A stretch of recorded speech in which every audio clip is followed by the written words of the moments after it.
Elle a été son amante pendant 32 ans. En 1963, Anne Pinjot, alors à peine âgée de 20 ans, entame une histoire d'amour secrète avec François Mitterrand, de 27 ans son aîné. Ami proche de ses parents, celui-ci a d'abord joué le rôle de référent lorsqu'elle a quitté Clermont-Ferrand pour Paris afin de suivre des études de verrerie.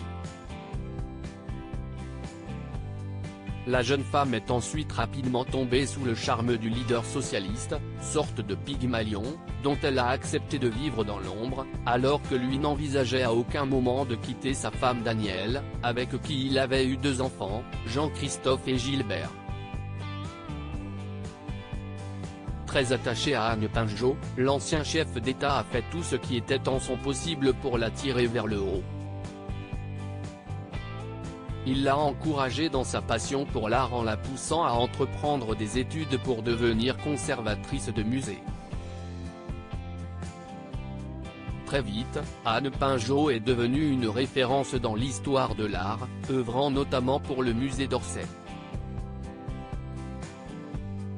Prêt à toutes les folies pour la combler, celui qui a été président de la République pendant 14 ans n'hésitait pas à la couvrir de cadeaux, dont un particulièrement monumental.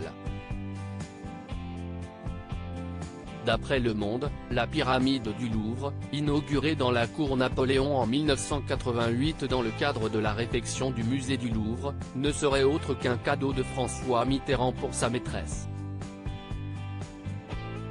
Cette dernière se rendait même tous les jours sur le chantier afin d'évaluer l'avancée des travaux.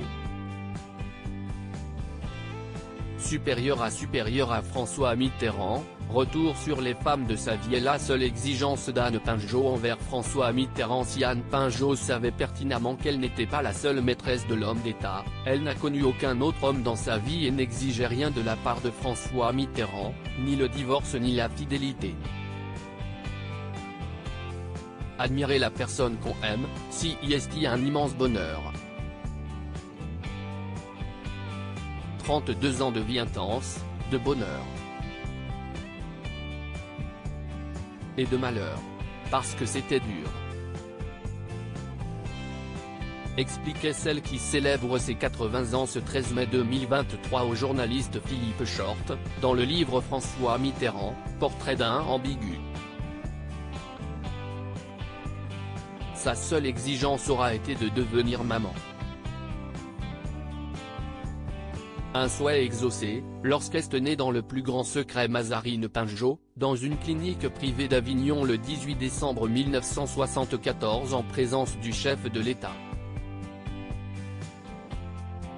Mazarine Pinjot était une consécration mutuelle, avait déclaré l'homme d'affaires André Rousselet, proche de François Mitterrand dans les colonnes de Paris Match, quand Anne Pinjot plaisantait à moitié en déclarant que c'est le seul vrai cadeau qu'il m'a fait.